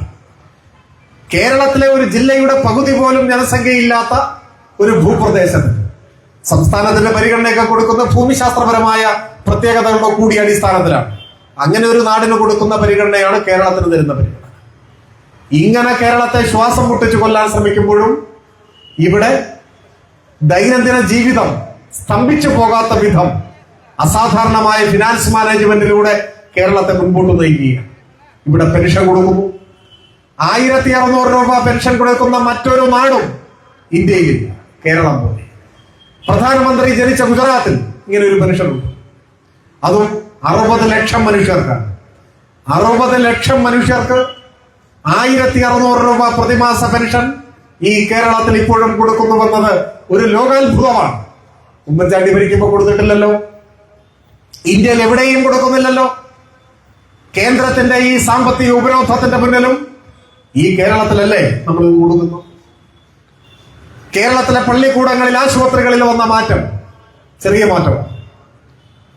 കേരളത്തിൽ വീടില്ലാത്ത മനുഷ്യർക്കെല്ലാം വീട് നിർമ്മിച്ചു കൊടുക്കുന്ന ലൈഫ് ഈ ഗവൺമെന്റിന്റെ കാലാവധി പൂർത്തിയാകുമ്പോഴേക്ക് 5 ലക്ഷം വീടുകളാണ്. ഇപ്പൊ 4 ലക്ഷം ഏതാണ്ട് നിർമ്മാണം പൂർത്തിയായി കൈമാറി കഴിഞ്ഞു. ഇനി 1 ലക്ഷം കൂടി നിർമ്മാണം പൂർത്തിയാക്കാനിരിക്കുന്നു. 5 ലക്ഷം വീടുകൾ. ഇതൊരു സർവ്വലോക റെക്കോർഡാണ്. ഇതിനു മുൻപ് ഇങ്ങനെ എവിടെയും ഉണ്ടായിട്ടില്ല. ഈ വരുന്ന നവംബർ 1 ഐതിഹാസികമായ ഒരു പ്രഖ്യാപനത്തിന് കേരളം സാക്ഷ്യം വഹിക്കാൻ പോവുക. അത് മറ്റൊന്നുമല്ല, അതിദരിദ്രരില്ലാത്ത ആദ്യത്തെ ഇന്ത്യൻ സംസ്ഥാനമായി കേരളം മാറാൻ പോകുന്നു. അതാണ് പ്രത്യേകത. ഇപ്പൊ തന്നെ ചില കാര്യങ്ങളിൽ ആ റെക്കോർഡ് നമുക്കുണ്ട്. ഇപ്പൊ സമ്പൂർണ്ണ വെളിയുടെ വിസർജന വിമുക്ത സംസ്ഥാനം എന്ന് വെച്ചാൽ എല്ലാ വീടുകളിലും ടോയ്ലറ്റ് ഉള്ള ഇന്ത്യയിലെ ഏക സംസ്ഥാനം കേരളം, നമ്മുടെ കേരളം. ഈ ഗവൺമെന്റിന്റെ കീഴിലുണ്ടായ നേട്ടമാണ്. കേരളത്തിലെ കണക്കെടുത്ത് നോക്കിയപ്പോ കുറച്ചു വീടുകളിൽ മാത്രമാണ് ടോയ്ലറ്റ് ഇല്ലാത്തത്, എന്നാലും കുറച്ചുണ്ടായിരുന്നു. അവിടെയും ടോയ്ലറ്റ് നിർമ്മിക്കാനുള്ള പദ്ധതി ആവിഷ്കരിച്ച് അത് പൂർത്തിയാക്കി. ഇപ്പൊ കേരളത്തിൽ എല്ലാ വീടുകളിലും ടോയ്ലറ്റ് ഉണ്ട്. അപ്പൊ ചിലത് ആലോചിക്കും, ഇതിലെന്താണ് ഇത്ര പ്രത്യേകത? നമുക്ക് പ്രത്യേകത ചിലപ്പോൾ തോന്നില്ല, എന്നാൽ നമ്മുടെ രാജ്യത്തിന്റെ സ്ഥിതി എന്താണ് അതാലോചിക്കണം. ഉത്തരേന്ത്യയിൽ എത്ര ശതമാനമാണിത്? പ്രധാനമന്ത്രിയുടെ നാട്ടിൽ ഗണ്യമായൊരു വിഭാഗം ജനങ്ങൾ ഇപ്പോഴും റെയിൽ പാളത്തെയാണ് ആശ്രയിക്കുന്നത്. തീവണ്ടിയുടെ സമയം നോക്കണം. രാവിലെ 5 മണിക്കൂർ തീവണ്ടി പോയാൽ അടുത്ത തീവണ്ടി 5:30-ആണെങ്കിൽ 1/2 മണിക്കൂറാണ് ടോയ്ലറ്റിൽ പോകാനുള്ള സമയം. ആ സമയത്താണ് പോവുക. റെയിൽ പാളത്തിൽ പ്രാഥമിക കൃത്യങ്ങൾ നിർവഹിക്കേണ്ടി വരുന്ന ഒരു ജനതയാണ് 2025-ലും ഉത്തരേന്ത്യയിലെ ഗണ്യമായ ഒരു ഭാഗം ജനങ്ങൾ. അവിടെയാണ് കേരളത്തിന്റെ പ്രത്യേകത. സമ്പൂർണ്ണ വൈദ്യുതീകരണം യാഥാർത്ഥ്യമായ ഇന്ത്യയിലെ ആദ്യ സംസ്ഥാനം ഈ കേരളമാണ്. കേരളം കണ്ട് നമ്മുടെ രാജ്യം മുഴുവൻ ഇങ്ങനെയായിരിക്കും ആരും ധരിക്കരുത്. ഇതൊരു പ്രത്യേക നാടാണ്. കുറച്ചു നാൾ മുൻപ് ഇന്ത്യൻ പ്രസിഡന്റ് തെരഞ്ഞെടുക്കപ്പെട്ട ഘട്ടത്തിൽ ദ്രൗപദി മുർമു ഇന്ത്യൻ പ്രസിഡന്റായി തെരഞ്ഞെടുക്കപ്പെടുന്ന ആ ഘട്ടത്തിൽ മാതൃഭൂമി ദിനപത്രത്തിൽ ഒരു വാർത്ത പ്രാധാന്യത്തോടെ വന്നു. വാർത്തയുടെ തലക്കെട്ട് നാടിന്റെ വെളിച്ചമായി മുർമു എന്നോ മറ്റോ. പെട്ടെന്ന് ഞാൻ കരുതി ആലങ്കാരികമായ ഒരു തലക്കെട്ടായിരിക്കും. ഇപ്പൊ പത്രങ്ങളുടെ എല്ലാ രീതി അങ്ങനെയായിട്ടുണ്ട്. തലക്കെട്ടുകൾ ആലങ്കാരികമായിട്ടാണ് പലപ്പോഴും കൊടുക്കുക. അതൊക്കെ പത്രപ്രവർത്തനത്തിന്റെ രംഗത്ത് വരുന്ന ചില മാറ്റങ്ങളാണ്. അതൊന്നും ആവട്ടെ. അപ്പൊ രാജ്യത്തിന്റെ പ്രസിഡന്റായി ദ്രൗപദി മുർമു തെരഞ്ഞെടുക്കപ്പെട്ടപ്പോ ആലങ്കാരികമായ ഒരു പ്രയോഗം നടത്തിയതായിരിക്കും. നാടിന്റെ വെളിച്ചമായി മുർമു എന്ന് പറഞ്ഞത് അതായിരിക്കും എന്ന് ഞാൻ. പക്ഷെ അല്ല, വാർത്ത വായിച്ചപ്പോൾ ആലങ്കാരികതൊന്നുമല്ല. പിന്നെന്താണ്? ദ്രൗപദി മുർമു എന്ന ഇന്ത്യയുടെ പ്രസിഡന്റ് അവരുടെ നാട്ടിൽ വൈദ്യുതി ഇല്ല, ഇലക്ട്രിസിറ്റി ഇല്ല. അപ്പൊ ഇവർ പ്രസിഡന്റായി തെരഞ്ഞെടുക്കപ്പെട്ടപ്പോ ആ നാടിനൊരു പ്രത്യേക പരിഗണന നൽകി അങ്ങോട്ടേക്ക് വൈദ്യുതി എത്തിച്ചു. അപ്പൊ അങ്ങനെ ചില പ്രത്യേക പ്രവർത്തനമൊക്കെ നടക്കും. ഇപ്പൊ ഇന്ത്യൻ പ്രസിഡന്റ് ഇവിടെ എവിടെയെങ്കിലും വരുന്നുണ്ടെങ്കിൽ അവിടുത്തെ റോഡൊക്കെ കാണാൻ പെട്ടെന്ന് അങ്ങ് ശരിയാക്കും. അതിന് പ്രത്യേക ഫണ്ടൊക്കെ കൊടുത്ത് അങ്ങനെ ചെയ്യുന്ന ചില പ്രവർത്തനങ്ങളൊക്കെ നടക്കും. അപ്പൊ പ്രസിഡന്റായി ദ്രൗപദി മുർമു തെരഞ്ഞെടുക്കപ്പെട്ടപ്പോ ആ നാട്ടിൽ വൈദ്യുതി എത്തിക്കാൻ അധികൃതർ തീരുമാനിച്ചു. അപ്പൊ ഇലക്ട്രിക് പോസ്റ്റുകളൊക്കെ സ്ഥാപിച്ചു, ലൈൻ വലിച്ചു. അങ്ങനെ ആദ്യമായിട്ട് ആ ഗ്രാമത്തിൽ വൈദ്യുതി എത്തി. ആളുകൾക്ക് അതൊരു ഭയങ്കര അത്ഭുതമായിരുന്നു. സ്വിച്ചിട്ടാൽ കത്തുന്ന വിളക്ക് ആദ്യമായിട്ട് കാണുകയാണ് അവർ. അതിന്റെ വെളിച്ചമൊക്കെ വന്നപ്പോൾ ആളുകളൊക്കെ ഒത്തുകൂടി ആ നാട്ടിലൊരു വലിയ ആഘോഷമായിട്ട് അത് മാറി. ആദ്യമായി വൈദ്യുതി ദീപം കാണും, വൈദ്യുതിയുടെ വെളിച്ചം കാണും. അതാണ് ഇന്ത്യ. മനസ്സിലായി? എന്താണ് വൈദ്യുതി എന്നറിയാത്ത, ശാസ്ത്ര സാങ്കേതിക രംഗങ്ങളിലെ വലിയ വിസ്ഫോടനങ്ങൾ കേട്ടുകേൾവി പോലും ഇല്ലാത്ത സാഹചര്യങ്ങളിൽ ജീവിക്കുന്ന ജനങ്ങളാണ് ഇന്ത്യയിലെ പല സംസ്ഥാനങ്ങളിലെയും ഗണ്യമായ വിഭാഗം ജനങ്ങൾ. അവിടെയാണ് കേരളം സമ്പൂർണ്ണ വൈദ്യുതീകരണം യാഥാർത്ഥ്യമായ സംസ്ഥാനം, യാഥാർത്ഥ്യമായ ആദ്യത്തെ ഇന്ത്യൻ സംസ്ഥാനം. രണ്ടാമത്തെ സംസ്ഥാനം ഏതാണ്? രണ്ടാമത്തെ സംസ്ഥാനം ഇല്ല. ആദ്യത്തേതേ ഉള്ളൂ, പിന്നെ ഇല്ല. വെളിയുടെ വിസർജന വിമുക്ത സംസ്ഥാനം ആദ്യത്തെ സംസ്ഥാനം കേരളം, രണ്ടാമത്തെ സംസ്ഥാനം ഇല്ല. ഇതാണ് കേരളം, കേരളത്തിന്റെ പ്രത്യേകത. ഇലക്ട്രിസിറ്റി ഇല്ലാത്തൊരു വീട് പോലും കേരളത്തിലില്ല. സ്കൂളിൽ പോകാത്ത കുട്ടികളുള്ള ഒരു വീട് ഈ കേരളത്തിലില്ല. നിങ്ങൾ തൃക്കാക്കരയിലുണ്ടോ നോക്ക്. സ്കൂളിൽ പോകാതെ ഏതെങ്കിലും ഒരു കുട്ടി 5 വയസ്സായിട്ട് ഇവിടെ വീട്ടിലുണ്ടോ? ഉണ്ടാവില്ല. നമുക്ക് വെല്ലുവിളിക്കാൻ കഴിയും. അതാണ് കേരളത്തിന്റെ പ്രത്യേകത. ആ സ്കൂളിലേക്ക് പോകുന്ന കുട്ടിക്ക് ഉച്ചഭക്ഷണം കിട്ടും, സ്കൂൾ യൂണിഫോം കിട്ടും, അത് തയ്ക്കാനുള്ള കാശ് കിട്ടും, എല്ലാ സൗകര്യങ്ങളും ഇവിടെ ഉണ്ട്. എല്ലാ ക്ലാസ് മുറികളും സ്മാർട്ട് ക്ലാസ് മുറികൾ. ഇന്ത്യയിൽ മറ്റെവിടെയും ഇങ്ങനെയില്ല. എല്ലാ ക്ലാസ് മുറിയിലും കമ്പ്യൂട്ടർ, ഡിജിറ്റൽ സ്ക്രീൻ, പ്രൊജക്ടർ, ആധുനിക സൗകര്യങ്ങളുടെ അകമ്പടിയോടെ സർക്കാർ പള്ളിക്കൂടങ്ങളിൽ കുട്ടികളെ പഠിപ്പിക്കുന്ന ഇന്ത്യയിലെ ഏക സ്ഥലമാണ് ഈ കേരളം. ഈ നേട്ടങ്ങളുടെ നാട്ടിൽ നവംബർ 1 അതിദരിദ്രരില്ലാത്ത സംസ്ഥാനമായ പ്രഖ്യാപനം നടക്കാൻ പോവുക. അതൊട്ടും എളുപ്പമുള്ളൊരു കാര്യമല്ലേ. ഇപ്പൊ പട്ടിണി, മലയാളിയെ സംബന്ധിച്ചിടത്തോളം പട്ടിണി പലപ്പോഴും ഒരു വാക്ക് മാത്രമാണ്. നമുക്ക് പട്ടിണിയുടെ രൂക്ഷതയൊന്നും അനുഭവിക്കേണ്ടി വന്നിട്ടില്ല. ഇവിടെ ഇരിക്കുന്നവരിൽ ആരെങ്കിലും ഈ അടുത്ത കാലത്ത് പട്ടിണി കിടന്നിട്ടുണ്ടോ? ഉണ്ടാവുമെന്ന് എനിക്ക് തോന്നുന്നില്ല. നല്ല കമ്മിറ്റിയിലും പോയിട്ട് 1 മണിക്ക് പിരിയേണ്ട കമ്മിറ്റി 2 മണി വരെയൊക്കെ നീണ്ടുപോയാൽ ആ 1 മണിക്കൂർ സമയത്തുള്ള അവസ്ഥയാണ് നമ്മുടെ പട്ടിണി. എന്നാ പട്ടിണി ശരിക്കും അതല്ലേ. ആഴ്ചകളോളം വെള്ളം മാത്രം കുടിച്ച് ജീവിക്കേണ്ടി വരിക. അങ്ങനെ ഒരു പട്ടിണി ഇപ്പൊ നമ്മുടെ നാട്ടിലുണ്ടോ? ഇല്ല. എന്നാൽ രാജ്യത്തുണ്ട്. ആഴ്ചകളോളം വെള്ളം മാത്രം കുടിച്ച് ജീവിക്കുക. അപ്പൊ ആരോഗ്യം ക്ഷയിക്കും, അസുഖം ബാധിക്കും, മരിച്ചു. അതാണ് പട്ടിണി മരണം. ആ പട്ടിണി മരണങ്ങൾ നടക്കുന്ന രാജ്യമാണ് നമ്മുടെ രാജ്യം. ഗ്ലോബൽ ഹങ്കർ ഇൻഡെക്സ്, ആഗോള വിശപ്പ് സൂചിക എന്ന മലയാളം, ഐക്യരാഷ്ട്രസഭയുടെ നേതൃത്വത്തിൽ തയ്യാറാക്കുന്ന ലോകത്തിലെ പട്ടിണി രാജ്യങ്ങളുടെ ഒരു പട്ടികയാണ്. അതിൽ ഇന്ത്യയുടെ സ്ഥാനം 105 അത്ര. 105. ആ പട്ടികയിൽ ആകെയുള്ളത് 125 രാജ്യങ്ങളോ മറ്റോ ആണ്. ലോകത്തിലാകെ 120 രാജ്യങ്ങളുണ്ട്. പക്ഷേ മനുഷ്യൻ പട്ടിണി കിടന്ന് മരിക്കേണ്ടി വരുന്ന സാഹചര്യം 125 രാജ്യങ്ങളിലാണ് ഉള്ളത് എന്നാണ് കണക്കാക്കിയത്. അതിൽ നമ്മുടെ സ്ഥാനം 105 എന്ന് വെച്ചാൽ നമ്മുടെ പുറകിൽ ഇനി വളരെ കുറച്ചു പേരേ ഉള്ളൂ. അതീവ ദുർബലമായ സമ്പദ്ഘടനയുള്ള, ആഭ്യന്തര കലഹങ്ങൾ കൊണ്ടൊക്കെ ശിഥിലമായി പോയ ചില കൊച്ചു ഭൂപ്രദേശങ്ങളാണ് ഇനി നമ്മുടെ പുറകിലുള്ളത്. നമ്മൾ ഏറ്റവും പുറകിലാണ്. മനുഷ്യൻ പട്ടിണി കിടന്ന് മരിക്കേണ്ടി വരുന്ന ഒരു രാജ്യമാണ് ഇപ്പോഴും നമ്മുടെ രാജ്യം. വർഗീയമായി മനുഷ്യരെ ചേരിതിരിക്കുന്നതിനിടയിൽ, വിദ്വേഷത്തിന്റെ രാഷ്ട്രീയം വേര് പിടിക്കുന്നതിനിടയിൽ മനുഷ്യർ പട്ടിണി കിടന്ന് മരിച്ചു പോകുന്നു. അവരെ കുറിച്ച് ചിന്തിക്കാൻ കോർപ്പറേറ്റുകളുടെ കാൽക്കൽ രാജ്യഭാരം അടിയറ വെച്ച ഗവൺമെന്റുകൾക്ക് സാധിക്കുന്നേയില്ല. അതിൽ നിന്നും നമ്മൾ വേറിട്ട് നിൽക്കുകയാണ്. പക്ഷെ എന്നിട്ടും LDFന്റെ ഗവൺമെന്റ് ഒരു പരിശോധന നടത്താൻ തീരുമാനിച്ചു. കേരളത്തിൽ പട്ടിണി പാവങ്ങളായി ആരെങ്കിലും ഉണ്ടോ എന്നൊരു പരിശോധന. അങ്ങനെ പരിശോധന നടത്തിയപ്പോഴാണ് നമുക്ക് കണ്ടുപിടിക്കാൻ പറ്റിയത് ഉത്തരേന്ത്യയിലേതുപോലെയുള്ള പട്ടിണി ഇവിടെ ഇല്ലെങ്കിലും അതീവ ദരിദ്രാവസ്ഥയിൽ കഴിയുന്ന കുറച്ചുപേർ ഇവിടെയുണ്ട്. അവർ പട്ടിണിയൊന്നും കിടക്കുന്നുണ്ടാവില്ല, പക്ഷെ വളരെ ദാരിദ്ര്യമായ ജീവിത സാഹചര്യമാണ്.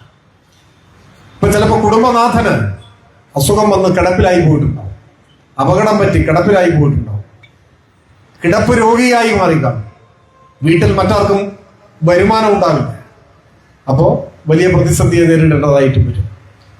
അങ്ങനെയുള്ള പല കാരണങ്ങളാൽ അതീവ ദരിദ്രാവസ്ഥയിലുള്ള കുറച്ചു പേർ നമ്മുടെ കേരളത്തിൽ. മൊത്തം കണക്കെടുത്ത് നോക്കിയപ്പോൾ ഒരു പഞ്ചായത്തിൽ, ഒരു മുനിസിപ്പാലിറ്റിയിലൊക്കെ ഒരു ഏകദേശം 10-60 പേര് വരും എന്നാണ് കണക്ക്.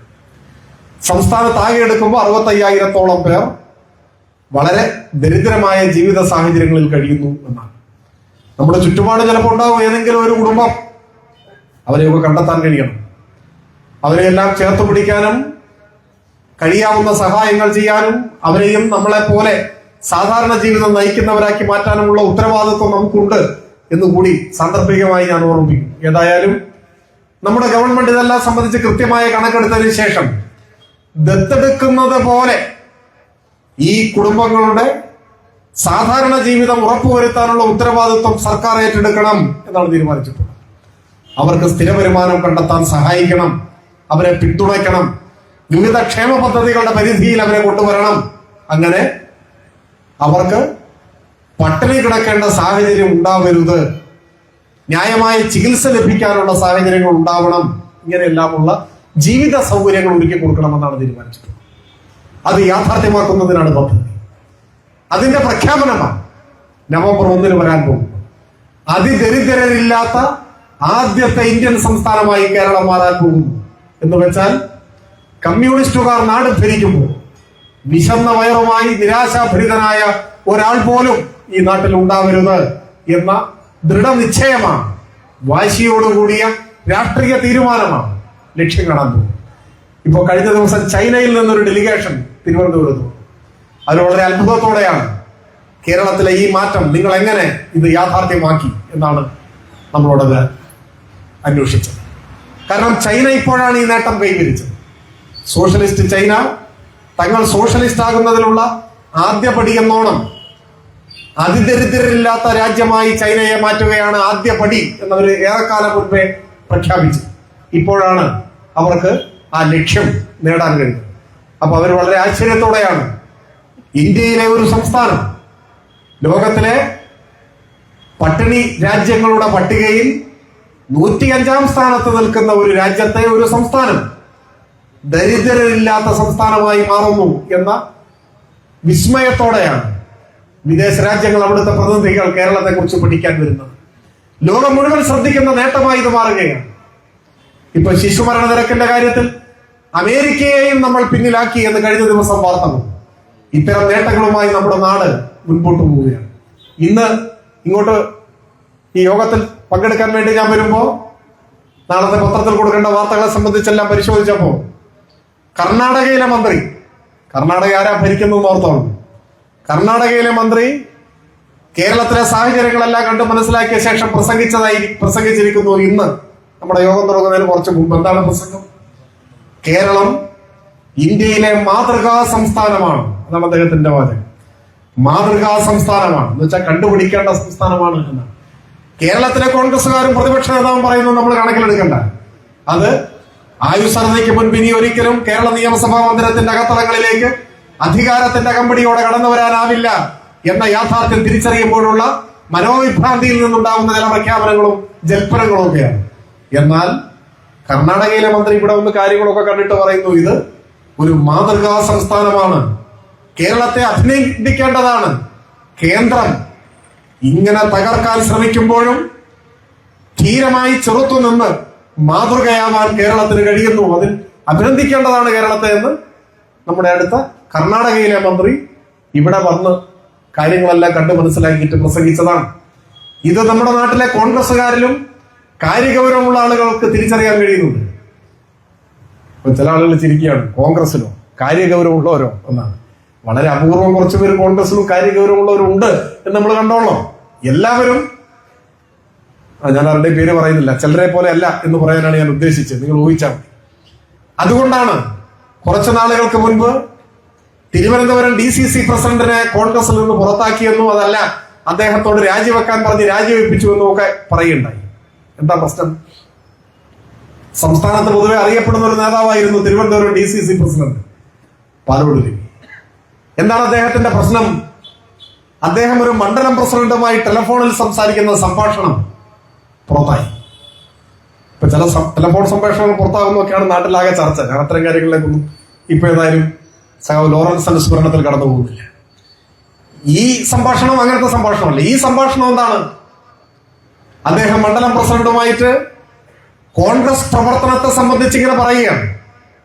അപ്പൊ വളരെ നിരാശയോടുകൂടി അദ്ദേഹം പറയാണ്, അടുത്ത തെരഞ്ഞെടുപ്പിലും ഈ ഇടതുപക്ഷം തന്നെ വരും അധികാരത്തിൽ. അത് കഴിഞ്ഞാൽ കോൺഗ്രസിന്റെ സ്ഥിതി എന്താവും അദ്ദേഹം പറയുന്നുണ്ട്. അദ്ദേഹം ഉപയോഗിച്ച വാക്ക്, അത് കഴിഞ്ഞാൽ കോൺഗ്രസ് എടുക്കാച്ചരക്കായി മാറും. അതാണ് വാക്ക്, എന്റെ വാക്കല്ല. തിരുവനന്തപുരം DCC പ്രസിഡന്റ് മണ്ഡലം പ്രസിഡന്റുമായിട്ടുള്ള ഒരു സ്വകാര്യ ടെലിഫോൺ സംഭാഷണത്തിൽ, ഇതിനോടകം പുറത്തു വന്ന സംഭാഷണത്തിൽ അദ്ദേഹം പറയുകയാണ്, കാര്യങ്ങളുടെ പോക്ക് ഇങ്ങനെയൊക്കെയാണെങ്കിൽ അടുത്ത തെരഞ്ഞെടുപ്പിലും ഇടതുപക്ഷം തന്നെ വരും. അത് കഴിഞ്ഞാൽ കോൺഗ്രസിന്റെ സ്ഥിതി എടുക്കാച്ചരക്കായി മാറും. അപ്പൊ അദ്ദേഹത്തെ കോൺഗ്രസ് നിന്ന് പുറത്താക്കിയിട്ട് വല്ല കാര്യമുള്ളൂ. സത്യം പറയുന്നവരെയൊക്കെ പുറത്താക്കി കഴിഞ്ഞാൽ സത്യമില്ലാതാവില്ല, യാഥാർത്ഥ്യമില്ലാതാവില്ല. ഒരു മൂന്നാം ഊഴത്തിന് അനുകൂലമായ സാഹചര്യം ഇവിടെ ഉണ്ട് എന്ന് ഒരു ദുർബല നിമിഷത്തിലാണെങ്കിലും മുല്ലപ്പള്ളി രാമചന്ദ്രൻ ഏതാനും മാസങ്ങൾക്ക് മുൻപ് പരസ്യമായിട്ടാണ് പറഞ്ഞത്. പരസ്യമായിട്ടാണ് പറഞ്ഞത്. കോൺഗ്രസുകാരിൽ പലരും ഈ യാഥാർത്ഥ്യം തിരിച്ചറിയുന്നവരാണ്. അതുകൊണ്ട് തന്നെ രാഷ്ട്രീയമായ സമനില തെറ്റിയതിന്റെ ഭാഗമായി പല വിഭ്രാന്തികളും പലരും പുറപ്പെടുവിച്ചുകൊണ്ടേയിരിക്കുന്നുണ്ട്. കഴിഞ്ഞ ദിവസം പ്രതിപക്ഷ നേതാവിന് നിയമസഭയിൽ മാപ്പ് പറയേണ്ടി വന്നത് അങ്ങനെ ഒരു വിഭ്രാന്തിയുടെ ഘട്ടത്തിൽ പറഞ്ഞു പോയ വാക്കുകളുടെ പേരിലാണ്. രാഷ്ട്രീയ സമനില തെറ്റുക എന്ന യാഥാർത്ഥ്യമാണ് ഇപ്പോൾ കോൺഗ്രസിലെ നേതാക്കന്മാർ നേരിട്ടുകൊണ്ടേയിരിക്കുന്നത്. ഞാൻ കൂടുതൽ ദീർഘിപ്പിക്കുന്നില്ല. പറഞ്ഞു വന്നത്, കേരളം കൂടുതൽ കരുത്തോടെ നിലനിൽക്കേണ്ടത് നമ്മുടെ രാജ്യത്തെ സംബന്ധിച്ചിടത്തോളം ഒരാവശ്യമാണ്. വിദ്വേഷത്തിന്റെ രാഷ്ട്രീയത്തിന്റെ മുൻപിൽ ഇന്ത്യ പൂർണ്ണമായും മുട്ടുമടക്കില്ല എന്ന് നമ്മുടെ രാജ്യത്തെമ്പാടുമുള്ള മതനിരപേക്ഷവാദികളെ ബോധ്യപ്പെടുത്താൻ കേരളം കരുത്തോടെ നിലനിൽക്കണം. ഒരു രാജ്യത്തിന്റെ പ്രതിരോധമായി ഒരു സംസ്ഥാനം ധീരമായി ഇവിടെ നിലനിൽക്കണം. അതിന് കേരളത്തിന്റെ ഭാവിക്ക്, ഇന്ത്യയുടെ ഭാവിയെ രൂപപ്പെടുത്തുന്നതിന് വേണ്ടിയും കേരളത്തിലെ ഇടതുപക്ഷം കൂടുതൽ കരുത്തോടെ നിലനിൽക്കേണ്ടത് രാഷ്ട്രീയത്തിന് അതീതമായി തന്നെ ഈ നാടിന്റെ ആവശ്യമാണ്. ഇപ്പൊ പാർട്ടി എന്ന നിലയിൽ ഇപ്പൊ തൃക്കാക്കരയിൽ പല പാർട്ടിയിലും പെട്ടവരുണ്ട്. ചിലപ്പോൾ പരമ്പരാഗതമായി രാഷ്ട്രീയ വിശ്വാസങ്ങൾ മുറുകെ പിടിക്കുന്നവരുണ്ട്, പല കാരണങ്ങളാൽ. അതൊക്കെ ശരി. പക്ഷെ ഏതെങ്കിലും ഒരു കോൺഗ്രസ് പ്രവർത്തകൻ ആത്മാർത്ഥമായി ആഗ്രഹിക്കുമോ ഈ ഗവൺമെന്റിന്റെ കാലഘട്ടത്തിൽ നിന്ന് വ്യത്യസ്തമായി ഉമ്മൻചാണ്ടി മുഖ്യമന്ത്രിയായിരുന്ന കാലത്തേതുപോലെ പവർ കട്ടും ലോഡ് ഷെഡിങ്ങും തിരികെ വരണം എന്നാരെങ്കിലും ആഗ്രഹിക്കും? യാഥാർത്ഥ്യങ്ങൾ ഏത് രാഷ്ട്രീയ പാർട്ടിയുടെ മുൻപിലും യാഥാർത്ഥ്യം തന്നെയാണ്. കേരളത്തിൽ ഇപ്പൊ 10 കൊല്ലമായി പവർ കട്ടില്ല, ലോഡ് ഷെഡിംഗ് ഇല്ല. പ്രകാശപൂരിതമായ ഒരു നാടായി നമ്മുടെ നാട് നിൽക്കും. ഇന്ത്യയിലധികം സംസ്ഥാനമൊന്നും ഇങ്ങനെയില്ല. ഈ നാട് ഇരുളിലാണ്ട് പോയ ഒരു ഘട്ടത്തിലാണ് 2016 പിണറായി അധികാരത്തിൽ വരുന്നത്. അന്ന് പവർ കട്ടും ലോഡ് ഷെഡിങ്ങും കേരളത്തിൽ നിത്യസംഭവമായിരുന്നു. UDF ഭരിക്കുന്ന ഒരു കാലത്താണ്, ആ ഗവൺമെന്റിന്റെ കാലത്തല്ല, അതിനു മുമ്പ് UDF ഭരിക്കുന്ന ഒരു കാലത്താണ് സത്യനന്ദിക്കാട് സംവിധാനം ചെയ്ത ചിന്താവിഷ്ടയായ ശ്യാമള എന്ന സിനിമ പുറത്തിറങ്ങിയത്. ആ സിനിമ കണ്ടിട്ടുള്ള ആരെങ്കിലും ഒക്കെ ഇവിടെ ഉണ്ടാവും. അതിൽ സിനിമയിൽ ഒരു ഘട്ടത്തിലുണ്ട്, കറണ്ട് പോകും. അപ്പൊ ഒരു പൂച്ച വന്ന് പാത്രം തട്ടിയിടുന്ന ഒരു ശബ്ദം കേൾക്കും. അപ്പോ അതിലൊരു കഥാപാത്രം പറയാ, പവർ കട്ട് പൂച്ച വന്നു. എന്ത് പൂച്ച? പവർ കട്ട് പൂച്ച. അതിന്റെ അങ്ങനെ ഒരു പ്രയോഗം. അന്ന് പവർ കട്ട് വരുന്ന പൂച്ചയ്ക്ക് പോലും അറിയും സമയം. ആ സമയത്താണ് ഇത് കയറുക, അടുക്കളയിൽ കയറുക. എല്ലാ ദിവസവും പവർ കട്ടാണ്. ആദ്യം അരമണിക്കൂർ, പിന്നെ 1 മണിക്കൂർ, പിന്നെ അപ്രഖ്യാപിത കട്ട്. അപ്രഖ്യാപിത കട്ട് എന്ന് പറഞ്ഞാൽ കറണ്ട് പോയാ പോയി, വന്നാ വന്നു. എപ്പോ വരും ആർക്കും പറയാൻ കഴിയില്ല. വ്യവസായങ്ങളുടെ കേന്ദ്രമാണ് എറണാകുളം. വ്യവസായങ്ങൾക്കെന്ന് 100% power cut. അതായിരുന്നു കേരളം. ഇപ്പോ UDFന്റെ ഭാഗമായിട്ടൊക്കെ നിൽക്കുന്ന സഹോദരങ്ങൾ ചിന്തിക്കണം. 100% പവർ കട്ട് എന്ന് പറഞ്ഞാൽ ഇലക്ട്രിസിറ്റി ബോർഡിൽ നിന്നുള്ള വൈദ്യുതി ഇല്ല ഒരു വ്യവസായത്തിനും. നടത്തണമെങ്കിൽ സ്വന്തമായി ജനറേറ്റർ വെച്ച് നടത്തിക്കൊള്ളുക. അതായിരുന്നു ഈ കേരളം. പവർ കട്ടും ലോഡ് ഷെഡിങ്ങും വ്യവസായങ്ങൾക്ക് 100% കട്ടും ഉണ്ടായിരുന്ന ഈ കേരളമാണ് 1ഉം 2ഉം പിണറായി സർക്കാരുകളുടെ കാലത്തെ നടപടികളുടെ ഭാഗമായി നമ്മള് ചെറുകിട ജലവൈദ്യുത പദ്ധതികൾ റെക്കോർഡ് വേഗതയിൽ പൂർത്തീകരിച്ചു. വൈദ്യുതി രംഗത്ത് പ്രസരണ നഷ്ടം ഒഴിവാക്കാനുള്ള നടപടി സ്വീകരിച്ചു. കൊച്ചി ഇടമൺ പവർ ഹൈവേ യാഥാർത്ഥ്യമാക്കി. ഉമ്മൻചാണ്ടിയുടെ കാലത്ത് അപ്രായോഗികം എന്നെഴുതി അവസാനിപ്പിച്ച പദ്ധതിയാണ്, പാതി വഴിയിൽ നിന്ന പദ്ധതിയാണ്. അത് യാഥാർത്ഥ്യമാക്കിയതാണ് കേരളത്തിലെ വൈദ്യുതി രംഗത്തെ കുതിച്ചുചാട്ടത്തിന്റെ പ്രധാന കാരണം. അങ്ങനെയാണ് കേരളത്തെ ഇന്ന് കാണുന്ന രൂപത്തിലേക്കാക്കിയത്. അപ്പൊ ഏതെങ്കിലും കോൺഗ്രസ്സുകാരൻ ചിന്തിക്കുമോ, ഈ പിണറായിയുടെ വൈദ്യുതി ഞങ്ങൾക്ക് വേണ്ട, പഴയ പോലെ പവർ കട്ട് വേണം, തിരിച്ചു വേണം എന്നാരെങ്കിലും ആഗ്രഹിക്കും? ക്ഷേമ പെൻഷൻ മുടങ്ങിപ്പോയിരുന്നില്ലേ? 18 മാസം കൊടുത്തില്ലല്ലോ. ഏതെങ്കിലും കോൺഗ്രസ് പ്രവർത്തകനായ ഒരു ക്ഷേമ പെൻഷൻ വാങ്ങുന്നയാൾ ഈ ഗവൺമെന്റ് മാറണം, UDF വരണം, ഉമ്മൻചാണ്ടിയുടെ കാലത്ത് ഇതുപോലെ ഈ കിട്ടുന്ന പെൻഷൻ മുടങ്ങിപ്പോണം എന്നാരെങ്കിലും ആഗ്രഹിക്കും? ഇതൊന്നും ആരും ആഗ്രഹിക്കില്ല. പെൻഷൻ മുടങ്ങരുതെന്നേ ആഗ്രഹിക്കൂ. പരീക്ഷയായപ്പോഴും പാഠപുസ്തകം കിട്ടാതെ കുട്ടികൾ തെരുവിലിറങ്ങി സമരം ചെയ്യേണ്ടി വന്നൊരു കാലം നിങ്ങൾക്ക് ഓർമ്മയില്ല? അന്ന് പത്രപ്രവർത്തകർ ചോദിച്ചപ്പോൾ വിദ്യാഭ്യാസ മന്ത്രി അബ്ദുൾ റബ്ബ് പറഞ്ഞു, ഓണം നേരത്തെ വന്നതാണ് പറ്റിപ്പോയത് എന്നാണ് അദ്ദേഹം. മനോരമയിൽ വന്ന വാർത്തയുടെ തലക്കെട്ട് ഇപ്പോഴും എന്റെ മനസ്സിലുണ്ട്. ഓണം നേരത്തെ വന്നതാണ് പ്രശ്നം. അബ്ദുറബ്ബു പറയാം, ഓണം ആഘോഷിക്കാൻ തുടങ്ങിയ കാലം മുതൽ ചിങ്ങത്തിലല്ലേ? കർക്കിടകത്തിൽ ഓണം വന്നിട്ടുണ്ട് അവിടെ. അദ്ദേഹം പറയാണ് ഓണം നേരത്തെ വന്നാണ്. ഇപ്പോഴോ സ്കൂൾ തുറക്കുന്നതിന് മുൻപ് പാഠപുസ്തകം കൈ കിട്ടും. സ്കൂൾ തുറക്കുന്നതിന് മുൻപ് പുസ്തകം സ്കൂളിലെത്തും കുട്ടികളുടെ കയ്യിൽ. ഏതെങ്കിലും ഒരു കുട്ടി ചിന്തിക്കുവോ പരീക്ഷയാവുമ്പോഴും പാഠപുസ്തകം കിട്ടാത്ത ആ റബ്ബിന്റെ കാലം തിരിച്ചു വരണമെന്ന് ആരെങ്കിലും ആഗ്രഹിക്കും? ഇതൊന്നും ആരും ആഗ്രഹിക്കില്ല. രാഷ്ട്രീയ കാരണങ്ങളാൽ ഇടതുപക്ഷത്തെ എതിർത്താലും ഈ ഗവൺമെന്റ് കേരളത്തിൽ കൊണ്ടുവന്ന മാറ്റം, ആ മാറ്റം ചെറുതല്ല. ആ മാറ്റത്തിന്റെ തുടർച്ചയായാണ് നവംബർ 1 കേരളം അതിദരിദ്രരില്ലാത്ത നാടായി മാറാൻ പോകുന്നു. പട്ടിണിയില്ലാത്തൊരു നാടായി, ദാരിദ്ര്യമില്ലാത്ത നാടായി കേരളം മാറാൻ പോകുന്നു. ഈ മാറ്റങ്ങൾക്കെല്ലാം നേതൃത്വം കൊടുക്കുന്നു എന്നതോടൊപ്പം അടിയുറച്ച മതനിരപേക്ഷ നിലപാട് ഉയർത്തിപ്പിടിച്ച് വർഗീയതയ്ക്കെതിരെ ജനങ്ങളെ അണിനിരത്താനുള്ള ഉത്തരവാദിത്വവും നമ്മൾ ഏറ്റെടുക്കുന്നുണ്ട്.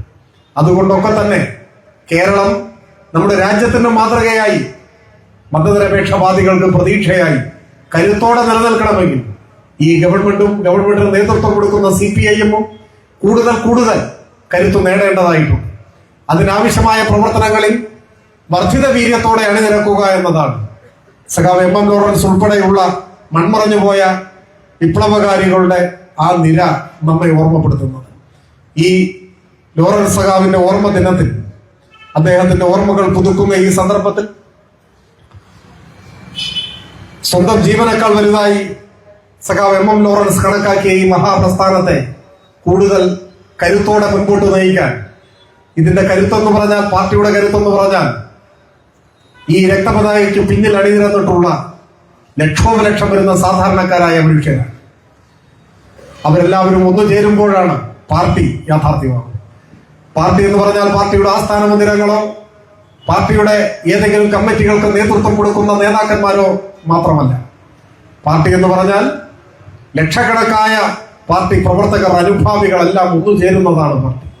നമുക്കെല്ലാം ഒന്നു ചേർന്ന് ഈ രാജ്യത്തെ വർഗീയ വിപത്തിൽ നിന്ന് വിമോചിപ്പിക്കാനുള്ള ധീരമായ പോരാട്ടത്തിന് കേരളത്തിന്റെ മണ്ണിൽ നിന്ന് ഞങ്ങൾ തുടക്കം കുറിക്കും എന്ന നിശ്ചയദാർഢ്യത്തോടെ, ഒപ്പം ഈ നാടിനെ എല്ലാവിധ വർഗീയ വിധ്വംസക ശക്തികളുമായി ചേർന്ന് പരാജയപ്പെടുത്താൻ ശ്രമിക്കുന്ന പ്രതിപക്ഷത്തിന്റെ യാതൊരു ദീർഘവീക്ഷണവുമില്ലാത്ത, അവരിന്ന് നേരിട്ടുകൊണ്ടിരിക്കുന്ന രാഷ്ട്രീയ പാപ്പരത്വത്തെയെല്ലാം തുറന്നു കാണിച്ചുകൊണ്ട്, അവരുടെ ദീർഘവീക്ഷണമില്ലാത്ത നിലപാടുകൊണ്ട പൊള്ളത്തരത്തെ ജനങ്ങളുടെ മുൻപാകെ തുറന്നു കാണിച്ചുകൊണ്ട് ഇടതുപക്ഷം കൂടുതൽ കരുത്തോടെ മുൻപോട്ട് പോകുമ്പോൾ ആ ഇടതുപക്ഷത്തിനോടൊപ്പം നാടിനെയാകെ അണിനിരത്തുന്നതിനുള്ള പ്രവർത്തനങ്ങളിൽ നേതൃപരമായ പങ്കുവഹിക്കാൻ നിങ്ങളെല്ലാം കൂടുതൽ ഊർജ്ജസ്വലതയോടെ രംഗത്തിറങ്ങണമെന്ന് അഭ്യർത്ഥിക്കുന്നതോടൊപ്പം സഖാവ് MM ലോറൻസിന്റെ മരണമില്ലാത്ത ഓർമ്മകൾക്ക് മുൻപിൽ ഒരു പിടി രക്തപുഷ്പങ്ങൾ അർപ്പിച്ചുകൊണ്ട് ഞാൻ എന്റെ എളിയ വാക്കുകൾ അവസാനിപ്പിക്കുന്നു. അഭിവാദനം.